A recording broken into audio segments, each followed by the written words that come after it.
What's it really like to live in Las Vegas? I'm Chris, this is Yellow Productions. I do travel guides that are fun, informative, and entertaining. This video, it's a live stream. It's a very special live stream because I'm joined by a special guest today who we're bringing in through the magic of technology all the way from Las Vegas, Stephen Campbell from the Not Leaving Las Vegas channel. Stephen, welcome to the show.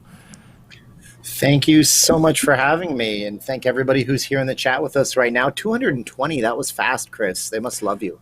That is fast. Well, and they love you too, because I know I've been reading the chat, and there's a lot of people that came over from Not Leaving Las Vegas. So for those of you from Steven's channel, welcome. And for those of you who are getting introduced to Steven, well, we're going to learn all about what it's like to live in Las Vegas. I often get a lot of questions about that, where people say, hey, Chris, what is it like to live in Las Vegas? And for those of you who watch Yellow Productions a lot, you'll know I don't actually live there. I'm a frequent visitor from California, but Steven does, and on his channel, he does almost daily videos about what's going on in Vegas and life in Vegas, and so I thought we'd spend a little time with Steven to talk about what it's like to live in Las Vegas. So the way we'll roll with this, I've got some prepared questions. We'll also take maybe one or two questions between mine from the audience, so if you've got some questions for Steven about what it's like to live in Las Vegas, plop them in the chat. And so the first question, Steven, how long have you lived in Vegas?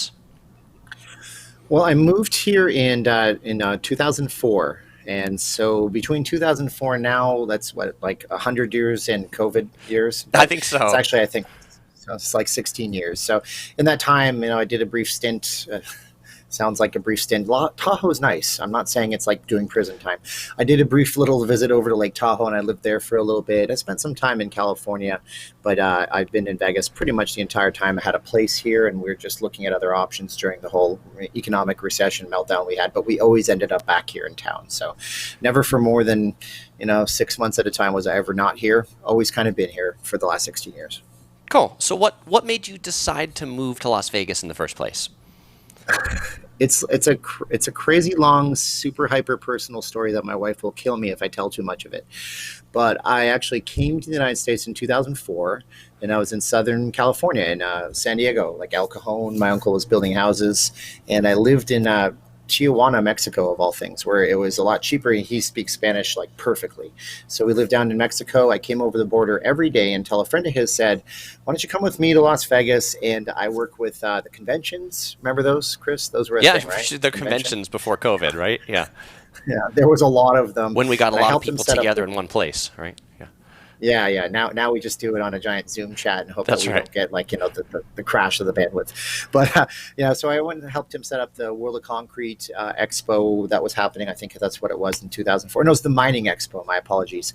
And my wife was here, and I met her at a bar that she was bartending at, and I just kept coming here more and more and more until it became evident that my heart was here in Las Vegas, and that's why I came here. I'd been here before when I was like a little knee-high to a grasshopper, so I was like that big, I guess. Yeah. And I was a little kid, and it was just, whoa, look at all that. What's that guy handed me? And, oh, I shouldn't see that. But there's Circus.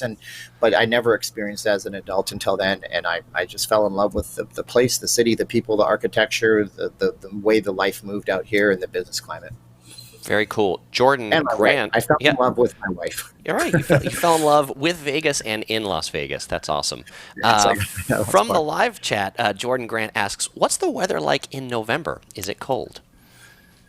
Well, according to the National Weather Service, it's anywhere between 60 to 65 degrees, because I've looked this up before. In reality, it's probably going to be about the 60s, and I don't know what that is in Celsius right now, but there can be some rain towards the end of November. It can be bitterly cold. It just depends. When I first spent my first Thanksgiving here, it was just really cold. We went up to Mount Charleston. There had already been like 5 feet of snow.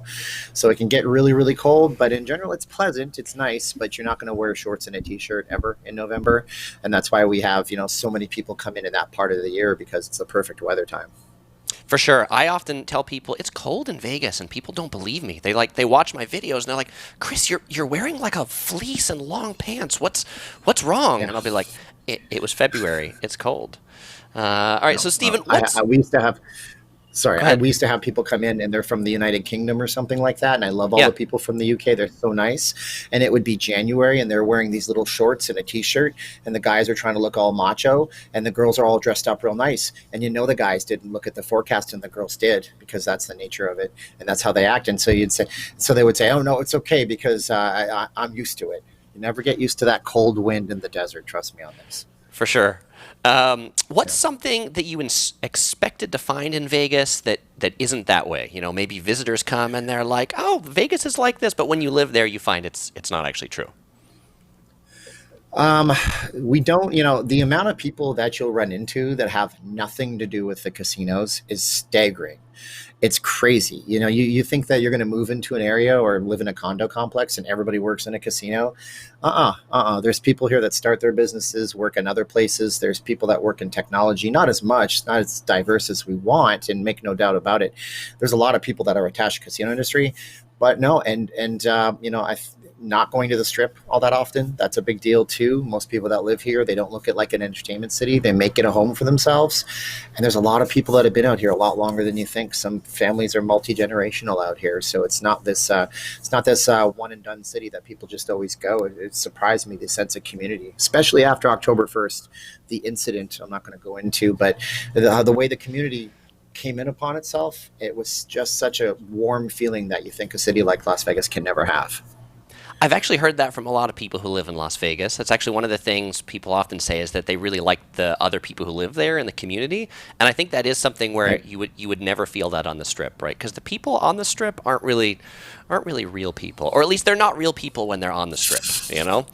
Uh, No, no, no, that's true. That's our stage. That's our big stage where we can be who we want to be if we could be that person at work. For sure. 604 Jimmy asks, what are some of your favorite Vegas YouTubers? And I assume this is other than Um, yourself. And, of course, Yellow Productions. well, I love Yellow Productions. Actually, yours is one. Your videos are some of the first ones that I saw. You have some monster videos out there, like your five worst hotel rooms. I think is the big one that I think is an entry barrier to a lot of people that see you Sure. when they're typing in Sure. best worst Vegas hotels. And I watched for informational sources. I mean, there's Jacob's Life in Las Vegas. He has a lot of great videos from a long time ago talking about the cost of living here, and it's really helpful. And you have Life in Las Vegas. He's cool. He's a guy who gets out and about a lot. Does a lot of downtown stuff. And what else do we got in terms of favorite Las Vegas YouTubers? Richard Wilk is good. He's the casino director down at the D, so he has access to celebrities that come through, but he also has access to when somebody hits a big slot pull and a big slot win. So it's fun to do that stuff. And there's so many of them. I could probably fill up an entire stream. I tell you what, on my channel, if you guys want to see it later, I'll go over that list and we'll tell you what you should watch if you're looking for certain things, because it's not about me. It's a community that we have, the Vegas YouTubers. We have to be united. I think that's a good thing. We can do a video on that this weekend. Right on. Yeah, and if you want to check out more of Steven, there's a link in the description below to his channel, or you could just type in "not leaving Las Vegas." Wall Street Warlord says, "Great Vegas chat, 5 stars," and those are yellow smiley faces in the chat, so that's why they got up there. All right, thank you, Wall I Street know he Warlord. did. Yeah. I know you'll say that a lot. Trust me. Okay. So Steven, you talked about why you moved to Vegas. What keeps you in Las Vegas, right? The name of your channel is "Not Leaving Las Vegas," so why are you not leaving Las Vegas? Well, I was born in Calgary, Alberta, Canada, so I'm from the Great White North. So all the Canadians, hello, Canadians, how you doing? And I've always loved the United States, and Vegas has a little bit of everything in terms of what you can be like geographically speaking. You want to go see California, it's a couple hours away. You want to go see the Grand Canyon. It's a great place, first of all, for that. The weather is great out here, and I still believe in the business climate. I mean, my day job deals with the local business communities, and I still believe it's a great place if you have the means to do it and you're an entrepreneurial spirit. It's low taxation, no personal state taxes. There's a whole bunch of reasons, but for me, I spent a lot of time not doing things in my life, so this is the perfect city for me to be able to make up for it if it means I do this plus my full-time job, 60 hours a week total. It's a great place to be for that. So it's an opportunity that I don't think many cities in the United States ever kind of have the same ability to give to people right now. So I'm trying to seize on every opportunity for this American dream that we all still have. Right on.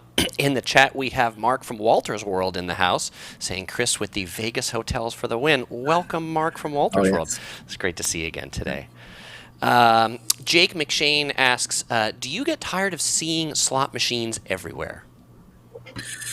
They become ubiquitous. Like, it's kind of like when you have something new in your house and you bump into it in the middle of the night, and then eventually you don't bump into it anymore because it's just there and you know it's there. So you don't see them everywhere. That's actually a good myth about Las Vegas. Slot machines are not everywhere. Right. So you go to the grocery store, and if you go to the supermarket, some of them have an area that's carved out in the front. Maybe there's some slot machines in there, but yeah, other than the strip and the convenience stores have them, but they're all set aside, so you don't see them. And again, they fade out of your peripheral vision, and you don't really pay attention to them. It's just like when the casino noises, they first get you, and then eventually it's a hum in the background. And so, yeah, you don't get tired of it. You just kind of not notice it anymore, if that makes sense. Certainly does. James asks, "Where's the best place to live in Las Vegas? Is it Henderson? Is it downtown? Is it Summerland?" Which I think is Summerlin. Summerlin, right? Those are such great questions. I have a realtor friend. If anybody wants to look him up, can I say his name, Chris? Go for it. Okay, so his website is joshsellsvegas.com, and he says he gets that asked a lot, and he said what he asks back is, what kind of house are you looking for, and where do you work, and all these different things, because it matters. If somebody tells you the best place is Henderson, but you happen to work way up in the northwest part of town, welcome to your 2-hour round trip to work every day. So the best part of town is a safe part. So anywhere we have the strip in the center of the center of the city.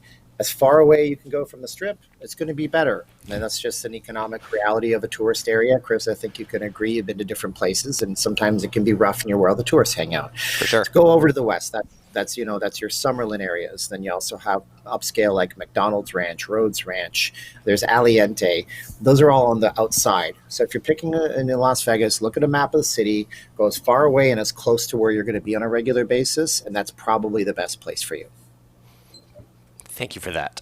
Keith asks, "What does a resident do in Vegas for entertainment other than the strip?"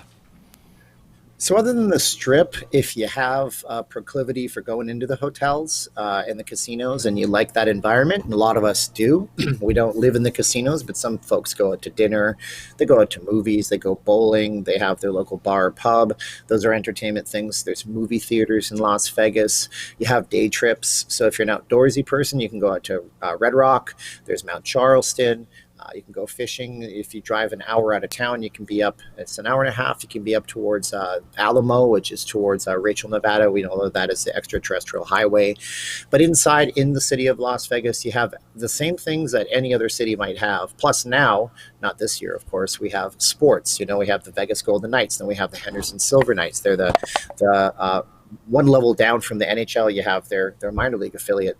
So we have hockey, then we have football, kids have recreation leagues, people have sports leagues. So just like any other town. So ask what you do in your hometown for entertainment other than going to the one draw.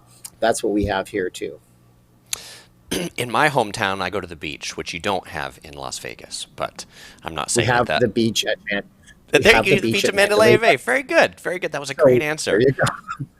Jordog asked, "What's Chris drinking today?" And by the way, if you are new to the Yellow Productions channel, I always drink something interesting on the live streams. I always go get like a special drink to drink on the live streams. So this is a Thai iced tea from this tea place called Omomo. It's a Taiwanese tea spot. It's pretty good.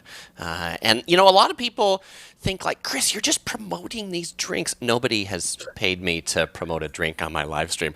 I'm sure, Stephen, you can appreciate those sorts of comments. You can't do anything without it. So, oh, that guy's getting money for that. No, That's I just right. enjoy a thing. That's This right. guy's sponsored by Powerade. No, they're 2 for $3. That's right. And to be clear, just so nobody says it, this video is not sponsored by Stephen. I enjoy Oh, what thank Stephen does, and so and a lot of you actually were saying, "Hey, you guys should do a collaboration together." And with the world of COVID, it's hard to do that in person. So this is the next best thing. Right. All right. So we talked about what's keeping you in Vegas. What's your least favorite thing about Las Vegas? Oh my goodness. Well, I mean, for a few months of the year, it's obviously the heat in the middle of the day, and that's a pain in the butt. It's hot, It isn't is it? hot in Las Vegas. I saw Yeah. somebody in the chat say it's super hot in Las Vegas. I mean, it was 115 degrees today, and but you learn to kind of work around it, all that. My least favorite thing though is the short period in the summer where you can't do a lot of outdoor activities. Like our barbecue basically goes away from say late May, early June, all the way until September, and the lack of outdoor stuff for some months of the year. But then that kind of balances out because I know that in January, if I'm having a nice day, I can always go and barbecue, which you can't do in 9/10 of the entire country. So I don't know. It's hard to say, and I don't want to sound like some kind of ridiculous cheerleader. There's not a lot of least favorite things about the city, I guess. Well, actually, let me extrapolate on that and not be super long-winded. My least favorite thing about Vegas is people's misconceptions about the city, which is one of the reasons I started my channel, and my wife pushed me to do it. And she's like, look at this guy, Jacob. He's doing these great videos. You should do that. You got personality. And I said, nobody wants to see another video of the Bellagio fountains. And then I thought, you know what? The misconceptions. I'm going to just tell people how it is here, because people think we live on the Strip and we're all party animals or we're all addicted to gambling. That's the one thing that gets me. My least favorite thing is the stereotype. Ooh, you live in Vegas, you must blank. Not everybody has it, but too many people have it. And For sure. Craziness to For me. sure. Yeah. David asks if I can get Steven to do his world famous Arnold impression. And I assume that's Arnold Schwarzenegger. No, David. Apparently, I can't. Apparently, I can't get Steven to do that. Oh no, so. we can do it. Yeah, I'm not going to let everybody down. I thought he meant Tom Arnold for a minute. I can't Oh, do a all Tom right, Arnold all right. impression. So I don't know, David. Hello, David. How are you? It's me. It's Arnold. I hope you're enjoying the live stream. It's fantastic. Later, we'll get in the chopper, take a trip to my Hummer, having cigars on the beach, do repetitions in the gym. Okay, David. Awesome. Thank you. Awesome. I didn't know we had a celebrity here in the live stream. Right now, it's three people. We've got Steven, Arnold, go. and Chris. Yeah, good deal. He's got to go now. He's got to go now. Yeah. But so you mentioned the heat, and you mentioned that people often say but it's a dry heat, so it's okay. Is that? Do you think so? Living there, do you think it's okay because it's a dry heat? So the other day, I walked outside on a Saturday, and it was 2 p.m, and I wasn't wearing shoes. And I said, "Oh, that was a good idea." So I'm on the concrete, and I went back in the house, and I grabbed a meat thermometer, a digital meat thermometer, and I took it out. And so this is my house. My house is warm inside. We don't run the AC all the time we have a big place we live in here. It's 80 degrees. So I walk outside, and it goes 80, 90, 100, and it's in my hand, 110, 150, and I put it on the concrete, 134 degrees. Yeah, that's just hot. the one tip of the needles. Right. Yeah, so it's 134 degrees, and I'm going, it's a dry heat, right? Now, I sympathize. I grew up in Southern Ontario in Canada for a short time when I was a kid. I know the humidity, and it's like wearing wool, but put your oven on 120 degrees, and then just sit in front of it. Yeah. And if it's a convection oven, that's even better. See how long you last. And if somebody comes in and you're sweating and you're complaining, and you just tell them it's a dry heat, it's okay. I like that. I think that could totally be like a whole another video. One of those like 1 minute Facebook or TikTok videos, like how to go Right. to Vegas if you can't fly there, right? And you just like open up the convection oven, turn it on to 120, and yeah. And Eric mentioned, I think Mark from Walter's World should be a part of this. Well, Mark, it'd be fun to do one with you too, but it's hard to get somebody in a live stream who's not already in it, so that will have to be another time. EJ, Brad, Sorry. Go ahead. Sorry, Chris. Somebody has suggested a Vegas roundtable or a travel roundtable. yeah. And I That'd be have to fun. point that out. That'd be fun. You know what? We can coordinate it, and with your super fancy software that you use, Yeah. which is amazing, it'd be kind of cool. We could have some people here, and we could talk all about that stuff and talk about travel stuff. Might be good. We should do that. I'd love to do that. So yes, let's continue that conversation. EJ, Brad, and Kai says, first time going to Vegas in September. Will it still be 115 degrees in September? No, you're not going to have 115 in September. I remember in September when I came here on that trip at the World Mining Expo, I think it was like 104, and that was a very hot day. So depending on the time of the year, and I did a video about this last year, I said the worst part about traveling in September is that there's a point where like the weather switches. You can't snap my fingers. And the weather switches, and all of a sudden at night, you're actually chilly. It's like 60, 50 degrees, and it's still 90 in the day, but now you're not going to have 115. And if you're not sure, go to AccuWeather.com, type in Las Vegas, and then poke around for a while. You'll see that they have their monthly forecast, that it's just the average calendars, and you can see what the average weather should be under normal circumstances, but we might cancel that because of coronavirus this year. We don't know. Everything's canceled this year. Right. That was a joke. This is the year of canceled. Carlos says, Steve, were you sad when the Riviera was demolished? I was sad. It was on life support for the last few years of its existence, and I was sad that this thing. I spent a lot of time at the Riviera. I used to, and all your viewers are going to go against me, but I used to be the timeshare grabber guy, and I worked in that area, and we used to go there all the time. There was Nickeltown where you could get cheap hot dogs and sodas and stuff, and it was a part of Las Vegas. I knew the history. I know a lot of history about the properties, and I was sad because the neon was going away, and I think it's actually at the Neon Museum now. I sure hope it is, but it was more like, well, you know what? I'm so tired of hearing about how this place is bankrupt and it might have a new owner and they're going to build something really cool here, right? And so far it's a parking lot with expansion plans. Not sad, but it was just like a melancholy end of an era thing. And then, new mega project, everything moves on, I guess. And we forget in Las Vegas, we have a very short memory, unfortunately, out here. Cy Ducky asks, what is the best month to go to Vegas in your opinion and why? And I'm going to answer this first as a visitor, and then Stephen, I'll let you answer. And actually, sure. I did a video about this topic, and as titled, when's the best time to go to Las Vegas? And I say it's like around the Thanksgiving, December holidays. I like the weather in that point in time because it's not baking, and I also just like all the holiday theming at all the different hotels, and it's generally kind of low season around that time because there's not a lot of conventions in Vegas. What really drives the most rooms in Vegas and the high room rates are the conventions, and so if you want the best room rates, which would also be right now, right, it's when the conventions aren't there. But Stephen, what do you think?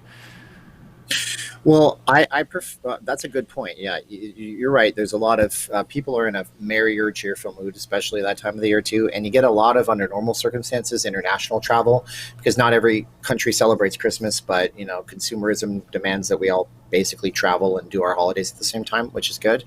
But I think March, April, and May are 3 great months to come here because the weather turns towards late March into April. You do have Easter, obviously, and it's a little slower on Easter than you think it might be.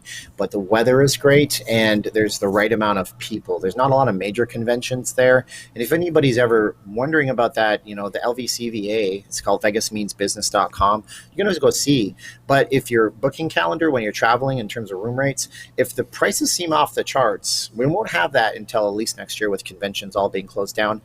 Go look at that convention calendar. I did a video on this. That's when your room rates are going to spike. So yeah, March, April, May are good months to come. Your months are good months to come. Pretty much any month is a good time to come. And if you have to come at a specific time and you have to pay through the nose, then it's probably still going to be worth it as long as Vegas is up and running like it once was. Yeah, great answer. There's probably no bad time to go to Vegas, except when the casinos are closed, and I never felt that would have happened. So Wall Street Warlord says, Vegas Travel Roundtable with the Supreme Vegas YouTubers is a totally awesome idea. Great, fantastic, super cool, with lots of smiley faces. Wall Street Warlord, thank you for the enthusiasm. I wonder, though, do you get 10 cents for every smiley face that you use? If so, you must be rich in smiley faces. Next question I got for you. You talked about that visitors. So visitors, generally when they go to Vegas, they go to the Strip or they go downtown. But as a local, how often do locals go to the Strip and downtown? It depends. It's kind of like a lot of people when they first move here, they make it a point to come out to the Strip all the time. They want to get to know it and they want to explore it, and they do their little staycations. And then eventually, for a lot of people, not a lot, but there is 2 types of people. See, there's the local that comes out here and they're of working age and they're hustling and they just have their time. They have their family. They have this, they have that. Then you have a different set of people Some people come out here just specifically to retire and kick back and relax. So I've seen locals that are retired that are just on the strip all the time. That's where they do their daily walks. So locals in general, though, they don't spend a lot of time on the strip. Their family comes in, they show them everything. A lot of locals avoid the strip by going underneath the Desert Inn underpass, which goes by the Wynn and the Encore, or they go over the overpasses. Well, there's no overpass. So, they go around the strip. They'll go down like Blue Diamond Road or Sunset Road just because of the traffic and stuff. But you know what? If you want entertainment and there's a locals deal, you always head out to the old strip, even though you might be one of those people that says, I never go there. We all secretly go there once in a while. Right. So speaking of the strip, Terry asks, what's the strangest thing either of you have ever seen on the strip? So Stephen, I'll open this up to you first, and then I'll go after you. Okay. On a channel that no longer exists, well, it exists, but I don't pay attention to it. I'm going to have to find the video and take it and put it on my main channel. There was a guy who was protesting something of inconsequence right now. He was an older guy, kind of looked like if Danny DeVito grew his hair wild out like Christopher Lloyd, but it was floppy down, wearing a Santa hat and a barrel and nothing else. And if you guys aren't aware, back in the day, there's this whole thing from the Depression era in the United States where people would wear barrels around them like, oh, I lost everything. All I could find was an old barrel, and wear it with like a suspender strap. So he was protesting something against the government, I guess, and he was ringing a bell. And I got on the news and I posted up a video from my hacked iPhone 3GS back in the day and put it up on YouTube, like all 15 glorious frames per second. Right. Sure. Got a bunch of views, and that was one of the weirdest things. I've seen other weird things. I mean, I saw the fire at the Monte Carlo years ago when they had to shut down the whole strip. Somebody was doing unlicensed work on top of welding, and with no welding blanket, a spark burned down part of the building. I saw a car burst into flames once in front of the M&M store, and the guy runs out of his car down the street, and before you know it, I've never seen cars don't explode like in the movies. They just smolder and big flames come up, and then it all goes out after the fire department comes. Yeah, there's so many things. I've seen other things that are not appropriate for a nice PG-13 rated channel. You're actually more like PG, so I'm not even going to do that. But I talk about those on my channel. Well, sometimes I try to get around the YouTube censorship there without cursing or making people upset. Cool. So the strangest thing I've seen on the strip, and probably like Stephen, I've got a gazillion stories too, but the one I'll give you is, it was probably 20 years ago. I was in Vegas, and it was a hot summer day. It was like one of these 115-degree days, and this guy's riding his bicycle down the strip, and he's wearing a tinfoil hat. And then he says to me as I go by, hey, you got to get your tinfoil hat, keep yourself safe. That's when I'm just like, the tinfoil hat in the 115 degrees, I'm sure has had a certain effect on baking his brain a little bit. I'm just like, that's not the 115 degree temperature attire. James Chung wants to know if there's any Fortune 500 companies headquartered in Vegas. That's a great question. And to my knowledge, the Fortune 500 is huge, so I would need to look into it and find out. I'd like to find that answer out. I can't say for sure. I can't say. They have like Amazon. They build things in Las Vegas. Google puts things in Las Vegas. Tesla has not been here yet, but I don't think they headquarter themselves here, and that's a shame. And there's a whole bunch of reasons for that, and we won't go into them because they're complicated answers. But I do talk about that on my live streams, and people ask me questions like that. We go into it more in depth. I don't think so. I could be wrong, and if I am, I hope somebody can Google that for us and put it in the chats right away. Cool. Yeah, and I'm sure that like Caesars, things like that, is probably a Fortune 500 company. But goes with that saying. Right. Me there. It's easy to be the person to answer a question after somebody's been talking for 2 minutes, so I'm not getting my answer. But the other big company that I know of in Vegas is Zappos, the big like shoe company, right? It's kind of famous for being headquartered in Vegas. Josh. Josh wants to know, how difficult is it to film inside casinos in Vegas? Ooh, it really depends what you're filming, Josh. Every casino has a different filming policy. So I've always taken the stance of, respectfully adhering to their rules. So here's what you want to do if you want to know about that. You're going to go to a casino, you call the main switchboard, You don't call the toll-free booking number because that gets you nowhere. You're getting a call center somewhere. Call the casino, and it's a 702 number, and you ask for security. And then when you get to security, you say, what are your filming policies? And tell them what kind of camera you're bringing in, and they'll tell you what you're allowed to do and what you're not allowed to do. For example, you can take a cell phone without anything but a cell phone into the wind. You can take this phone, takes 4K, 8K video. Oh my gosh, super phone. This phone is allowed, but as soon as I put on even a selfie stick, this phone becomes a serious weapon to them because they don't want you using it. So that's complicated. Call the casinos. Some of them are okay, some of them are not. I know Cosmo's okay with it. Bellagio's okay as long as you keep on moving through. Flamingo's not, and there's like a dozen casinos. So just do what I say. Call security and ask them and be honest, because you better be honest. Because once one casino knows you're doing it, you're pretty much going to bump into trouble the entire way. And right now, between us, just you and me, Josh, forget everybody else. Turn off for a minute. Don't turn off. Don't tune out. The state has been known to be watching the YouTube live streamers to see what casinos are doing, and hopefully they don't show up the next day to get a compliance officer to give them $130,000 fine. So it's gotten even harder to do. So always ask for permission. Yeah. So I think the short answer is that it's hard, but it's not impossible. And I will say Right. that Vegas is easier to film in than Macau. Macau is like impossible to film Wow. in the casinos. OC girl, my wife and I, we were walking into a casino and she had her camera on a neck strap around her neck, and they stopped. Yeah. They walked in front of us and stopped us and said, "That camera, you can't even have it out. You have to like put it in your Oof. bag, put it away." I Ouch. went into one casino in Macau where they did bag checks. And by the way, these are like the same kind of casinos that are in Vegas. So this is like at the Wynn. Right. At the Wynn in Macau, bag check. I open my bag. They take out my camera, which this would be better if I had one nearby that I could grab. And then they took a sticker that said no photos and stuck it on my camera just to be clear to say you can't take any pictures. So Wow. an interesting experience. Insane. Yeah. Eric wants to know, what are some of the best attractions to visit slightly off the strip that you would recommend? Stephen, I'll open that up to you first. Hey, Eric. Nice to see you here, by the way. And I would say, is that a Clemson Tigers? Is that what that is? But anyways, go to Chinatown. I would go to Chinatown. It's not an attraction per se, but it's good for foodies. It's not, it's gotten a late start. Chinatown's good though, and there's a lot of cool little shops and stuff out there that are import shops that you can go to. Chinatown Plaza is cool. If you're going to go off the strip, I would definitely go out to Red Rock. Go out to not Red Rock Canyon, but go to the Red Rock Resort.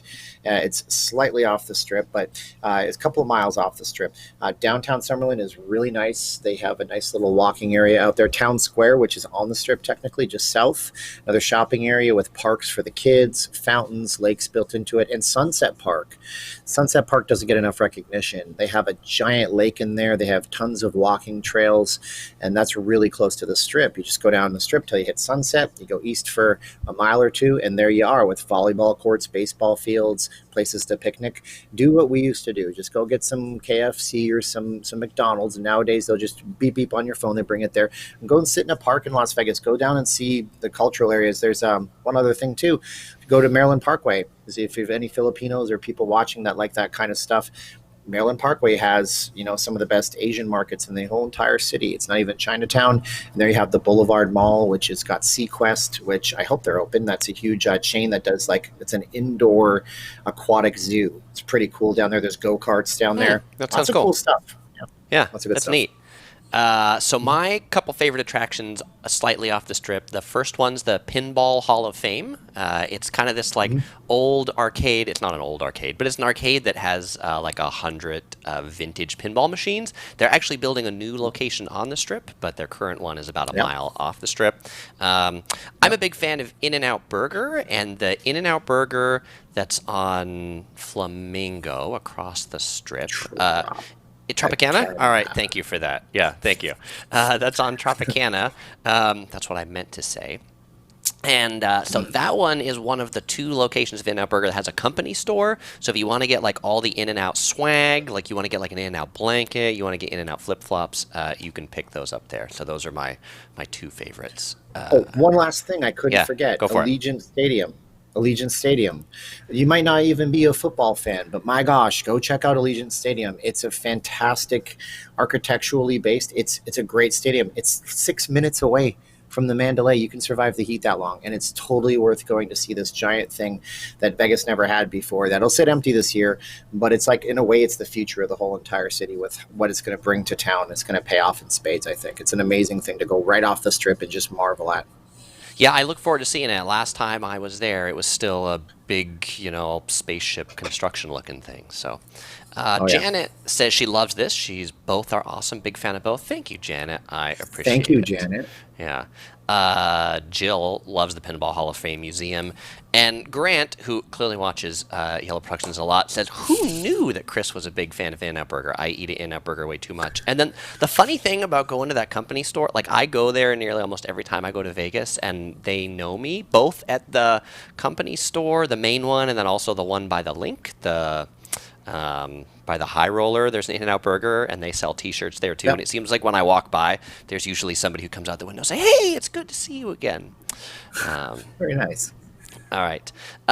So now we all know the Strip is 24/7. What about the rest of Vegas? Is Vegas a 24/7 city, or is it just the Strip that's 24/7? When I came here in 2004, it was everything was 24/7, but that was another era in like America and the world. So it was just like everything was just growing like crazy, right? And then in, towards 2008, things started to kind of clip off, but you still had 24 hours a day, 7 days a week stores, groceries and stuff. Now it's way less, but let's just rewind to January of this year so we can pretend it's January of this year and you guys all feel good for a few minutes, because I know I do, thinking it's that time. Some of the Walmart stores would be closing at midnight, and so you didn't have retail that was 24/7. Anything else in your town like CVS and Walgreens, there was always some of them. Most of the grocery stores had 2 or 3 locations that were, but it's really settled down, and it's even before C-19, as I like to call it, kind of took hold of our lives and flipped it around. So it did slow down a whole lot. Casinos for locals are open 24/7. Okay, they're always going to be open for you. There's always a place to get a bite to eat. It is a good place to go to, and there's some stuff like In-N-Out Burger that's still open till 1 o'clock in the morning. So I'd say we're not a 24/7 town. I'd say maybe we're like an 18/7 town. So it's still a good place if you're a night owl to come out here, of course. Yeah, and interestingly enough, growing up in San Diego, I felt that San Diego actually went through a thing to be a 24/7 town. Like Home Depot was open 24/7. I remember buying a Wow. toilet at Home Depot at 3 in the morning, but then Oh, they geez. backed off those times, and the supermarkets backed off Yeah, those times. And maybe that's a global cost cutting trend or something. it could be. And Andrew wants to know what rent and home prices are like in Vegas. Well, I talked to my friend Josh today, and he told me that right now homes are on the market for 19 days on average. And just a month ago, it was 39. So it's dropped half. Wow.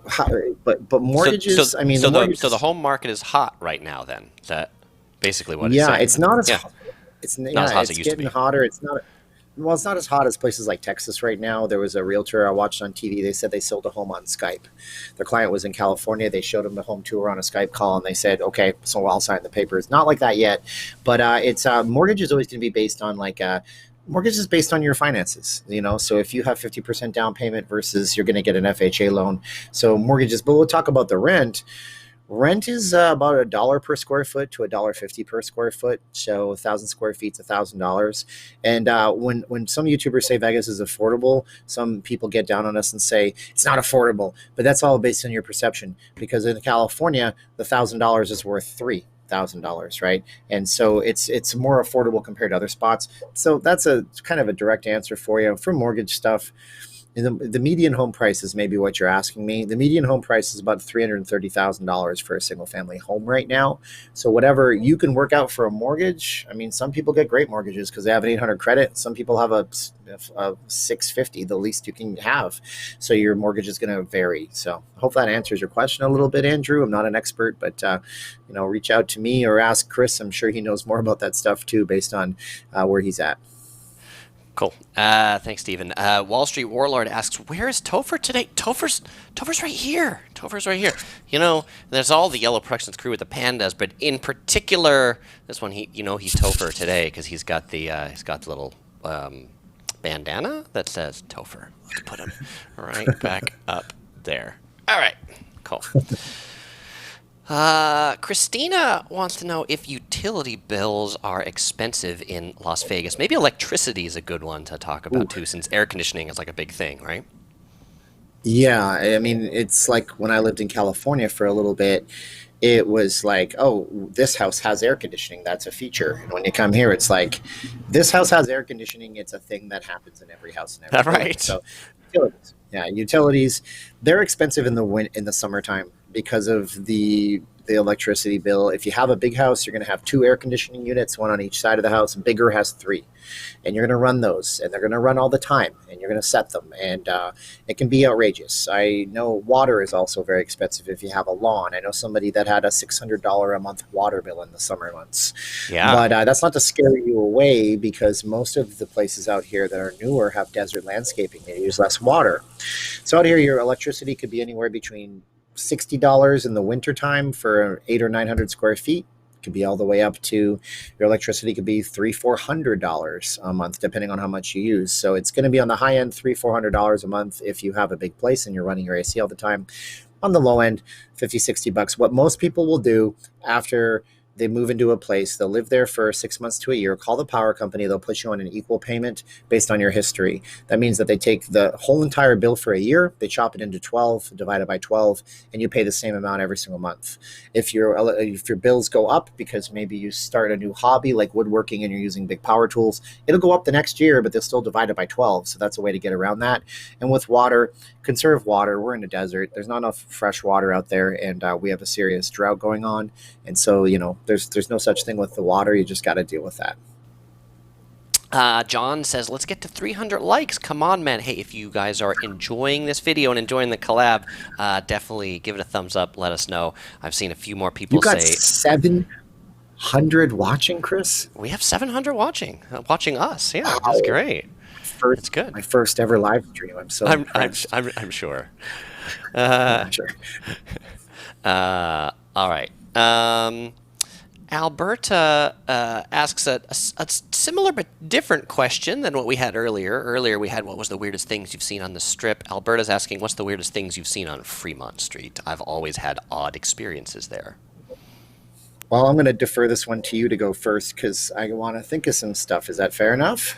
Yeah, that's fair enough. And I mean, I actually, and so this is one where I don't know that I actually have a good answer. I mean, like Fremont Street has certainly like the vagrant problem, and it's getting worse on Fremont Street. But I don't visit Fremont Street all that often, frankly. People often say like, Chris, why don't you show more about downtown Las Vegas? And I'm like, frankly, because I don't go there all that often. I go there and I look, I see the thing up at the top, and I'm like, that's cool, and then it's the same thing when I go back. So that's my answer on Fremont Street. Over to you, Stephen. Oh, well, thanks for that. I was trying to make something cool out of what you were saying. No, you know what? On Fremont Street, I saw they had a Knight Rider convention. Knight Rider, Kit and David Hasselhoff and all that stuff. And they had a convention once, and people took the same car from Knight Rider, and they were just like, there was like 100 versions of this thing. That was pretty weird. That was strange enough. But every time you go down to Fremont Street, you see something crazy and nutso and weird. There's just too many. But, when you go down to Fremont Street, I recommend you do check out Fremont Street when you come here. Fremont's going to have the first ever hotel grand opening in the last, from the ground up, in like 40 years with Circa. It's going to change the way Fremont is forever downtown. I recommend people check it out because they're missing out if you don't come down to Fremont Street. It's a whole nother level of Vegas. You can cover all the buildings within a few hours and pick the one you like instead of having to go 5 miles in each direction on the Strip. And there's always a sideshow down there. But yeah, probably that weird fan thing. Like, who knew Knight Rider was so big? Yeah, I don't know. I thought only Germans like David Hasselhoff. The Germans love David Hasselhoff.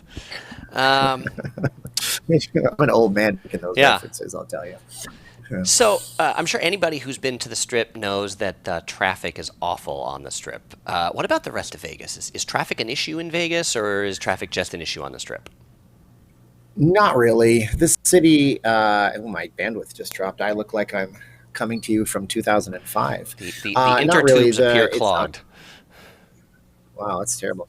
Not super terrible. So they've done a lot of work on what we call the Spaghetti Bowl, which is our only major interchange. That took 2 years and cost them $1 billion to build. Traffic in Vegas, I've said it before, Vegas is on a grid. The whole city is like a graph paper. So you can get from one end of the city to the other, in most cases on the major streets like Flamingo, Tropicana, Desert Inn, and so forth, without ever having to go on the interstates ever or the freeways. Not terrible, but people here like to complain about it because they have to live through it. But then California, and you realize how bad it could really be. So it's not so bad. Don't listen to the hype on that. And especially right now, not a lot of people are traveling, Chris. So there's not a ton of traffic coming in or out. I was on I-15 right by the corridor, the resort corridor. My wife is like, "Where is everybody? You can just go this way across." Don't do that when you drive. By the way, right. We could have We're switching 4 lanes, right? Yeah. Actually, like, look here, at me, I'm driving, Dad. right Don't do here in Southern California in the summer.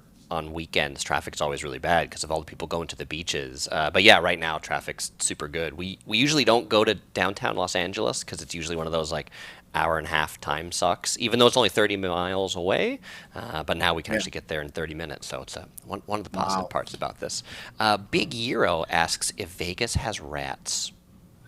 Oh yeah, I mean every city has rats. Those you're talking about the guys that ratted on the mafia, or does he mean like the animals? I think he means the animals.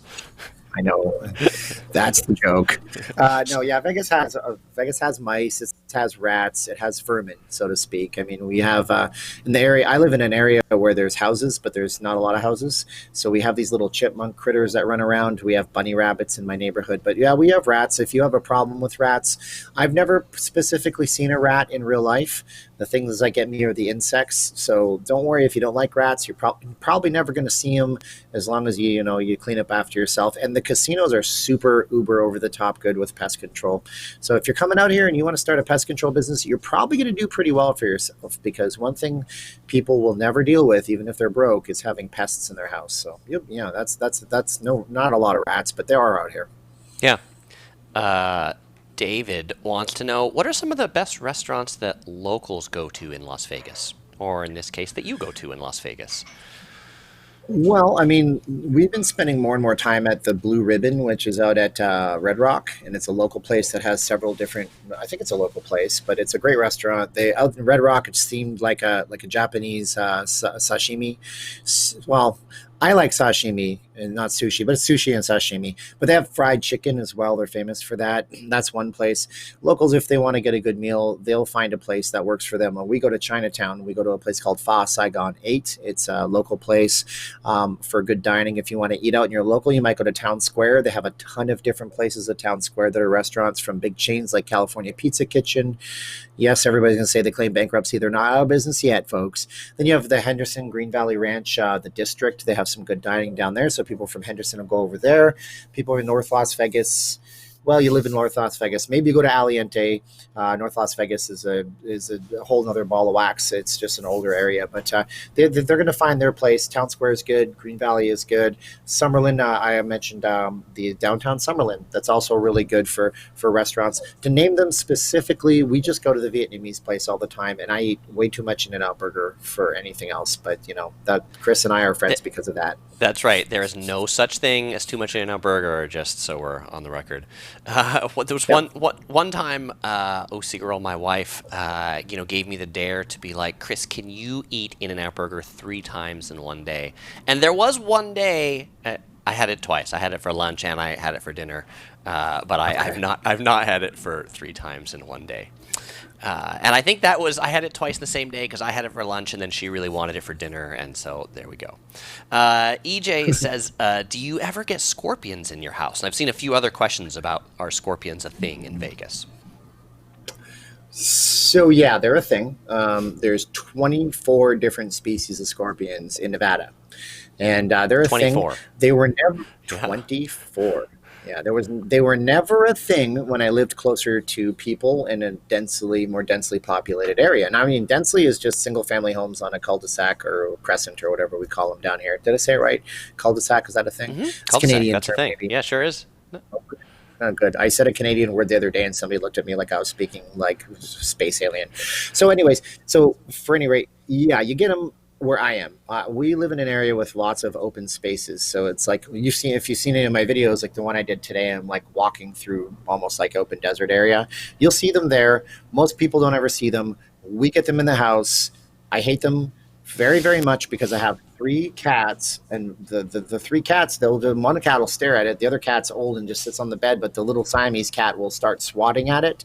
And the most poisonous scorpion, not to scare you guys, in all of North America lives here and in Arizona. And you don't want to deal with the bark scorpion. Like, these are not good things, but they don't go into your house if you have a clean house. Keep your house free of clutter. Scorpions like clutter. They come in, they have kids, and then if you remove the clutter, they get territorial. So clean house. There's scorpion traps you can get, but if you live near people, you're never going to see scorpions. I didn't see them for 15 years, 14 years. I didn't see them for a lot of years until I actually moved to this part of the city. It's just not a thing I even think existed, but then there they are. Yeah, that's interesting. Jake says, are most people in Vegas tolerant of the LGBTQ people? I know some people. I know one person that is a friend of ours who is transitioning, and he's never really had any problems. We have people that come through our work, and we deal with a lot of folks, and I've never heard any complaints. There are intolerant people, unfortunately, everywhere you go in this world, who don't seem to understand that it takes all people to make the world go around. So our people is tolerant. Generally, I've never seen a big complaint or expose in the newspaper about somebody who was really discriminated against. The government's never discriminated. You've never heard the cops do anything ignorant. And I've never heard a complaint. I'm sure they exist, but overall, from my very small, so you ask this of a person, it's like I can't give a great answer because I'm not that community. So I would say from my perspective, yes, but if I'm wrong, I will gladly be educated by somebody who can show me the stats. But I haven't seen much of it, fortunately for me, in my bubble that I might live in, so to speak, right? We all live in a bubble. So Waka89 says, we got over 300 likes. So thank you, everybody, Good work, guys. For giving the thumbs up. You. Steve and I both appreciate it. Right. And Nick Q says the city is pretty open-minded. Very good. Thank you, Nick. Thank you for that perspective. Gus wants to know, Stephen, are you going to do a live stream on your main channel after this one? Probably not. And here's the thing. I might do one. I don't know. You'll never know. Make sure you hit the bell for notifications on this and on Chris's channel, okay? And when they don't work, make sure you blame us somehow, because we're always in the machine making sure you can't see us. That's a joke. I don't know. Possibly. I have a lot of work to do. I got to do an entire video documentary style on Caesars because I did an 1,800 square foot room suite, and that person texted me and saying, "Where's the video?" So I have some other things I want to bring you guys to. So it's possible, but not probable. How's that? Thank you for that answer. Stephen is a video making machine, but all of us have to not do live streams at some point in time because life does exist as well. Well, I do 6 per week. I do 6 every single week. Yeah, that's a lot. So actually, you know what? Why don't we do this? Since there's some people here that have never seen me before, how about after this, you guys give me some time. If you guys want to check out the channel, I'll turn on the camera. We'll do a live stream if anybody wants to ask me questions that weren't asked here. If anybody's watching, they're Chris's folks or my folks, come into that live stream. Give me 15 minutes after this. I'll go freshen up and we'll do one. How's that? I don't want to, that would be a good idea. Okay. Thank you. Thank you so much, Gus. That sounds good. So people in California typically visit Vegas as a weekend getaway. What do people in Vegas do as a weekend getaway? What's a typical Vegas-based weekend getaway? We go to California. A lot of us go to California. We trade on the 15, right? We trade. Yeah. It's like, hey, Chris, you going to be in your house this weekend? I'm not going to be in mine. Let's just switch a room. Sure. Now, a lot of people go to California, but in the winter months, a lot of people will go north to Utah. They'll go skiing, for example, or some people will go to Mesquite because they have this really great deal for $99. You get like a 2-night stay at the only hotel there called Casablanca for the most part, and it comes with golf or a massage package. It's for couples. Some people will, for the weekend, they'll go to Arizona. They'll do the Grand Canyon. So it's just like anything. You're in this state. Where do people from Pennsylvania go? They probably go to Maryland because it's right next door, because it's only a weekend. And so it's as far as you can drive in about 6 hours. And some people go camping. They go up north and stuff like that too. But yeah, that's what your weekends are going to look like. Very cool. Here we have someone saying this collab was not something I thought I needed until now. Y'all are awesome. Well, Wow. thank you. I appreciate it. Thank you. Well, now, do you guys know what time it is in the live stream?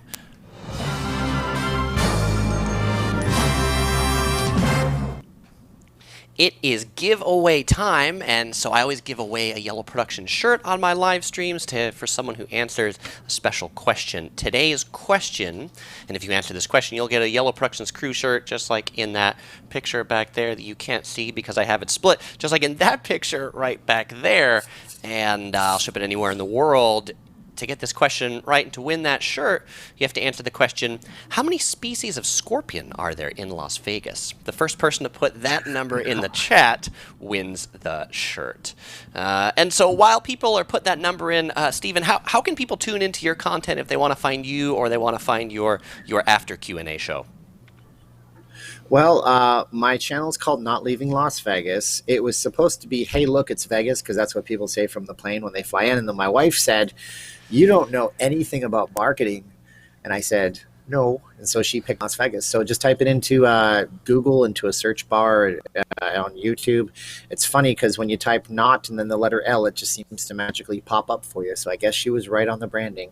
And I do videos in the morning. I do a lot of news stuff. I talk about the psychology of this town and what, so I don't know. I'd like to think I'm a thinker, but some people who think they think don't think. And I like to get deep and down into some ideas. And then I do live streams. And I do interviews with Chris from Yellow Productions every single night now. Wow, yeah, all right, awesome. Awesome. All right, that sounds good. Yeah. They've asked for it, and we must deliver. All right, so lots of people gave the right answer, and as I put the first person who gave the right answer up on the screen, this is the first person who appeared on my screen. Chats often appear in different orders for different people, so if somebody felt theirs was first and yours wasn't before David's, well, David's was first on my side. So David, congratulations, you win a Yellow Productions crew shirt. You can send me an email to chris@yellow.net with 2 W's, or send me a message on Facebook. Let me know what size you want and your address. And I should have played this.